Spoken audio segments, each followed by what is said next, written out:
Hi friends, నమస్తే అందరికీ. నేను రీసెంట్‌గా ఒక రోల్ తీసుకున్నానండి. అంటే చిన్న రోలున్నాయి 2. బట్ నాకు కొంచెం పచ్చళ్ళు నూరుకోవడానికి ఇబ్బందవుతుందని ఒక రోల్ తీసుకున్నాను. ఈ రోల్ అనేది ఒకసారి మనం ఫస్ట్ టైమ్ వాడేటప్పుడు కొంచెం గరుకుగా అలా ఉంటుంది కదండీ! అదంతా పోగొట్టుకోవడానికి సీజనింగ్ అనేది చేసుకోవాలనమాట. దీనికో మరీ అంత పెద్దగా పనేం ఉండదండి. నేను మా అమ్మని అడిగాను. అడిగితే ఒకసారి ఇలా చేయమని చెప్పింది. అదే నేను చేస్తున్నాను. మీలో ఎవరైనా కొత్తగా రోల్ తీసుకుంటే ఒకసారి ఇలా ట్రై చేయండి. ఫస్ట్ ఒకసారి రోల్‌ని కడిగి కొంచెం బరగ్గా ఉండే ఇసుక ఉంటది కదండీ! ఇసుక తెచ్చి ఈ రోట్లో వేసి ఇలా నూరుకోవాలనమాట. నూరడం వల్ల ఏంటంటే ఇది మొత్తం గూడా దీనికున్న గండ్రగా ఉంటది కదండీ! గరుసుగా అదంతా కూడా కొంచెం పోతుందనమాట. ఇది నేను తీసుకున్నది రాతి రోలండి. అంటే నార్మల్‌గా ఇప్పుడు వస్తున్నాయి గదా! స్మూత్‌గా ఉండే రోళ్ళు అలాంటివి. దానికంటే గూడా ఇలాంటి రాతి రోల్లో నూరుకుంటే కూడా మంచిది హెల్త్‌గానని కూడా ఇది తీసుకున్నాను. బట్ మీరు రోల్ తీసుకునేటప్పుడు చూసి తీసుకోండి. నేనెందుకంటే ఈ రోల్ తీసుకున్నప్పుడు దీనిపైన ఇలా స్కార్స్ లాంటివి ఉన్నాయని చూసుకోలేదు. మీకు నేను కడిగినప్పుడు చూపిస్తాను.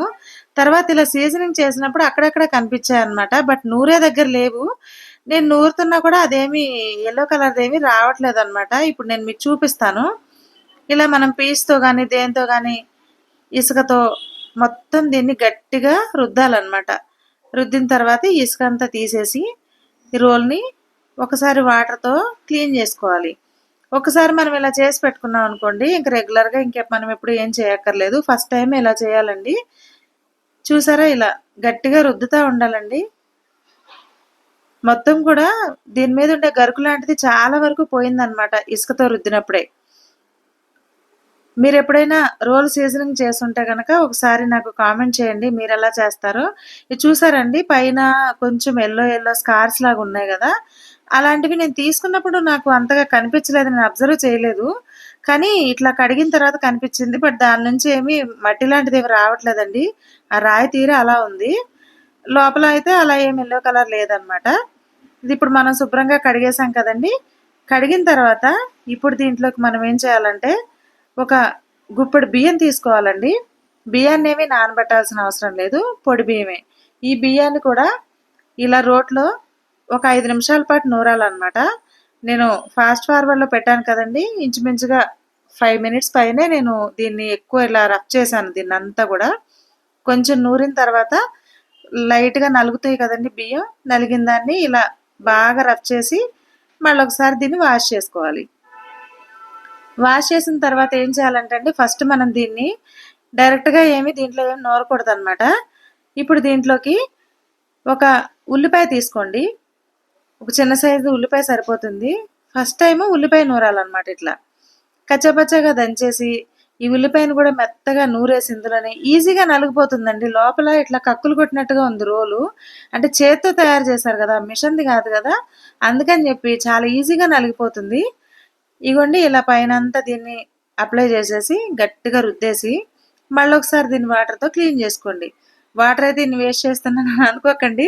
ఎందుకంటే అదంతా చేతికి గరుగ్గా తగులుతుంది. అందుకనే కొంచెం ఎక్కువ వాటర్‌తో నేను క్లీన్ చేసుకున్నాను. ఇప్పుడు ఇది చూసారా ఇలా. ఇదంతా చేసేసుకొని బాగా దీన్ని రఫ్ చేసేయండి. చేసి దీన్ని కడిగేయండి. కడిగేసిన తర్వాత నెక్స్ట్ టైం దీంట్లోకి ఏమేయాలంటే ఈ ఉల్లిపాయలు ఫస్ట్ ఇప్పుడు వేసాం కదా! మళ్ళీ నెక్స్ట్ టైంకొచ్చేసి మనం వెల్లుల్లిపాయలు వేసుకోవాలండి. ఒక 5-6 వెల్లుల్లి రెబ్బలు వేసుకొని దీన్ని కూడా కచ్చాపచ్చాగా ఇలా వెంటనే చూసారా ఎంత ఫాస్ట్‌గా నలిగిపోతుందో మెత్తగా. కొత్త రోలు కదండీ! కొంచెం ఇలాంటివన్నీ చేసుకుంటే మనం మళ్ళీ ఏమైనా నూరుకున్నప్పుడు ఇసుకలాగా, మట్టిలాగా రాదనమాట.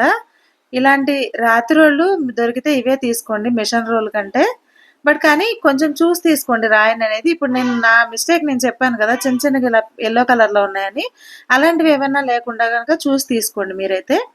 ఇప్పుడు ఇదంతా కింద వాష్ చేసేసుకొని, దీన్ని శుభ్రంగా ఒక క్లాత్‌తో తుడుచుకోవాలండి. ఎందుకంటే ఇప్పుడు దీన్ని మనం సీజనింగ్ చేసుకుంటామని చెప్పాను కదా! దానికోసం అనమాట. పొడి క్లాత్‌తో ఇలాగా తుడిచేసుకొని దీనికున్న తడినంతా ఒక అరగంట పాటు దీన్ని గాలికి ఆరబెట్టేసేయండి. ఆరబెట్టిన తర్వాత దీనికి మనం వాడే కుకింగ్ ఆయిల్ ఉంటుంది కదా! ఆ ఆయిల్‌ని ఒక క్లాత్‌తో దీనికి ఇలా అప్లై చేసేయండి. అంతేనండి. మనం వాడుకోవడానికి రోల్ రెడీ అయిపోయింది. మీరైతే సీజనింగ్ ఎలా చేస్తారనేది నాకు కామెంట్ చేయండి. అండ్ మా ముగ్గు బావుందండి. మా ఇంటి ముందేసింది. ఇంకా నా ఛానల్‌లో మరిన్ని వీడియోస్ నేను మీ ముందుకు తీసుకురావడానికి నేను ట్రై చేస్తానండి. అచ్చమైన పల్లెటూరి వాతావరణం అంటే నాకు చాలా ఇష్టం. నేను సిటీలో ఉన్నా కూడా అలాంటి వాతావరణాన్నే నా చుట్టూ క్రియేట్ చేసుకుంటానండి. మీలో ఎంతమందికి పల్లెటూరి వాతావరణం ఇష్టమో కామెంట్ చేయండి. Thank you all.